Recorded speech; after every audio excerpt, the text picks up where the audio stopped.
అన్న నమస్తే అన్న. ఏం పేరు మీ పేరు? అబ్దుల్ కరీం. అబ్దుల్ కరీం అన్న. తెలంగాణలో ఇప్పుడు ఎంపీ ఎలక్షన్స్ జరుగుతూ ఉన్నాయి. సో మనం ఇప్పుడు చేవెళ్ళ నియోజకవర్గంలో తిరుగుతున్నాం. ఎవరు మీది? ఇదే ఊరే? తాండూరు. తాండూరే కదా. అని ఏంటన్నా మరి ఇక్కడ ఏ పార్టీ అవకాశం ఉంది? ఇక్కడ కాంగ్రెస్ కా, బీజేపీ కా, లేకపోతే బీఆర్ఎస్ కా? ఇప్పుడైతే కాంగ్రెస్ ను తెస్తామంట అని షెయిక్ వేసినాం అంతా.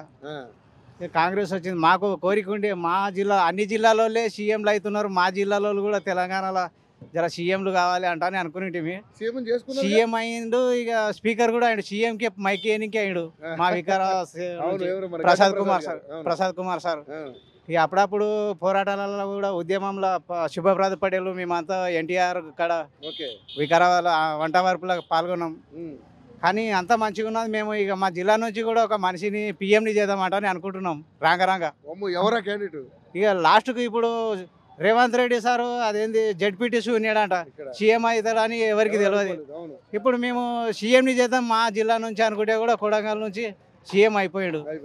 రాంగరాంగి ఎవరన్నా ఉంటుండొచ్చు, ఏమో ఫ్యూచర్ లో ఉండుండొచ్చు ఈ నియోజకవర్గం నుంచి. కానీ ఇప్పుడు మాదేంటంటే జర చాలా మంది గరీబులము, అన్ని మతాలలో గరీబులు ఉన్నారు, అన్ని మతాలలో పైసలు ఉన్న వాళ్ళు ఉన్నారు. కిరాయిలు కట్టలేక పోతున్నాం అన్న. కిరాయిల ఇండ్లు, రేషన్ కార్డులు అవి చేస్తే జర మాకు కూడా పిల్లలు చదువుకునే చిన్న చిన్న అంగన్వాడీ. ఏం కావాలండి మీకు? ఏం కావాలి? మాకు ఇల్లు లేదన్న, కిరాయికి ఇల్లు. అది ఉచిత పథకాలు 10 సంవత్సరాలు టీఆర్ఎస్ ఉంది, డబుల్ బెడ్రూమ్ రాగానే తీసేసినాం అన్న. మాకు ఒక పంతులు మంచిగా నేర్పుతలేడు అంటే ఆ పంతుల్ని తీసి ఇంకో పంతుల్ని పెట్టుకుంటాం. మేము గవర్నమెంట్ స్కూల్లో చదివినాం, ప్రజా పరిషత్ ఉన్నత పాఠశాల కందనిల్లి మంబాపూర్. ఇక నేను గవర్నమెంట్ స్కూల్లో శ్రీత గౌరవనీయులైన అని సురు చేస్తుంటే రాసుడు. ఇక ఇప్పుడు ఒక పంతులు మంచిగా లేడని పక్కకు దొల్లేమి ఇంకో పంతుల్ని పెట్టుకున్నాం. ఇక రాంగ పెద్ద పంతులు హెడ్ మాస్టర్ దేశాన్ని వెళ్ళేటోడు కూడా మా జిల్లా నుంచి పోవాలి అనుకుంటున్నాం. మరి ఇప్పుడు ఎంపీ ఎలక్షన్స్ కాబట్టి ఇక్కడ కాంగ్రెస్ రావాలని కోరుకుంటున్నారు. రంజిత్ రెడ్డి గారు గెలిచే అవకాశం ఉందన్నా. ఎందుకంటే ఇంతకుముందు ఆయనకు చేసిన అనుభవం ఉన్నది. ఇక చేవెళ్ళ పార్లమెంట్ నుంచి ఆయనకు చాలా పలుకుబడి కూడా ఉన్నది. ఏ పార్టీలోకి వెళ్ళి ఏ పార్టీలోకి వచ్చినా ఆయన కూడా మన వికారాబాద్ జిల్లానే కదా, ఇక వస్తాడు అంటని అనుకుంటున్నా. ఓకే, మొత్తం 17 స్థానాలు కదా, ఎన్ని వస్తాయి కాంగ్రెస్? కాంగ్రెస్కు 15 అనుకుంటున్నా. ఎందుకంటే బీజేపీ స్ట్రాంగ్ ఉంటున్నా. స్ట్రాంగ్ ఉన్నా అని కూడా నా అనుభవం అయితే గట్ల ఉంది. రావాలని కోరుకోవడం తప్ప. ఓకే, మీ రంజిత్ సార్కి ఎంత రావచ్చు అనుకుంటున్నారు మెజారిటీ? అంటే పరిగి కూడా వస్తుంది మన వికారాబాద్, తాండూరు, వికారాబాద్ కలిపి వస్తుండొచ్చు అన్న. బాగానే వస్తాయి, అంత ఏం లేదు. వస్తుండొచ్చు అన్న. ఎందుకంటే ఇప్పుడు టీఆర్ఎస్లలో ఉన్నోళ్ళు కూడా బీజేపీలకు అక్కడక్కడ పోయారు.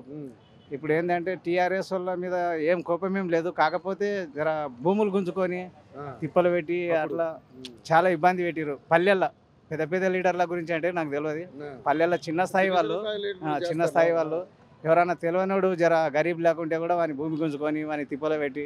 ప్రభుత్వం మారింది కదా, మరి వాళ్ళ మీద కంప్లైంట్ చేయాలి. చేస్తే ఇప్పుడు సీఎం సార్ గురు కూడా మంచిగా చేస్తున్నాడని తెలిసింది ప్రజాపాలన. కాకపోతే అక్కడ పోతేనే అవుతున్నాయి. అంటే ఇప్పుడు కూడా నేను మా నాయన కాయిదాలు తీసుకొని పెద్దేములు మండలాఫీస్కి వచ్చిన భూమి మా నాయన పేరు మీద ఉన్నది, ల్యాండ్ పట్ట. అది కావాలి సార్ అంటే ఎంఆర్ఓ సార్లు కూడా జర కాయిదాలు చూస్తలేరు, సరిగా చూస్తలేరు. ఫోన్లలోనే మీటింగ్లు పెడుతున్నారు. పాస్బుక్ ల్యాండ్కి సంబంధించింది అన్న, లైన్ పట్ట 70 ఏళ్ళు అయింది మా నాయన కొట్టుకొని, కష్టపడి కొట్టుకున్నాడు. అది మా నాయన పేరు మీద పాస్బుక్ ఉండే. కబ్జాకు పోలే, నేనేమన్నా కబ్జాలా, కానీ నా పేరు మీద పాస్బుక్ కావాలని తిరుగుతున్నా.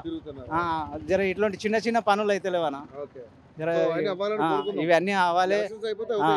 ఇది భూములు, అది ఇండ్లు లేని వాళ్ళకు కూడా జర గరీబ్ వాళ్ళకు, అన్ని మతాలలో ఇండ్లు లేని వాళ్ళు ఉన్నారు.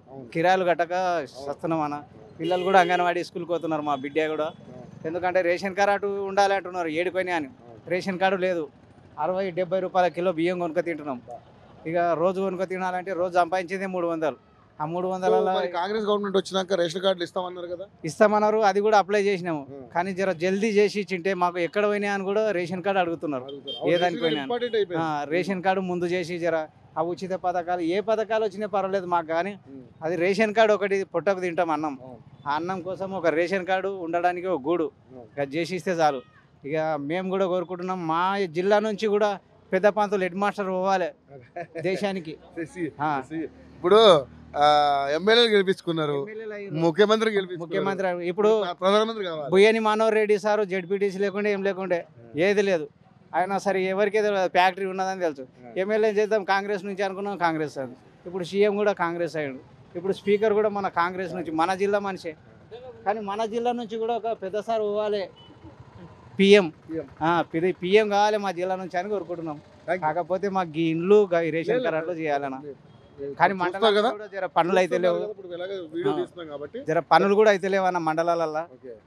పోయిన మనిషికి జర కూర్చుని పెట్టుకొని ఏం పని అది కాయిదాలు చూస్తలేరు ఎవరు. పైసలు కట్టమంటే 7,000 కట్టమన్నారు, 2 ఎకరాలు అన్నారు, 7,000 కట్టినా అవి రిజెక్ట్ అయినాయంట. ఇప్పుడున్న కలెక్టర్ సార్ సత్యనారాయణ రెడ్డి అంట, జర ఆయన కూడా చర్య తీసుకొని జర ఎవరెవరి భూములు ఎట్లా అనేది జర సర్వే చేయించి మంచిగా చేస్తే మేము కూడా యాద్ చేస్తాం అన్న, దువా చేస్తాము. అందరు బాగుండాలి. Thank you so much.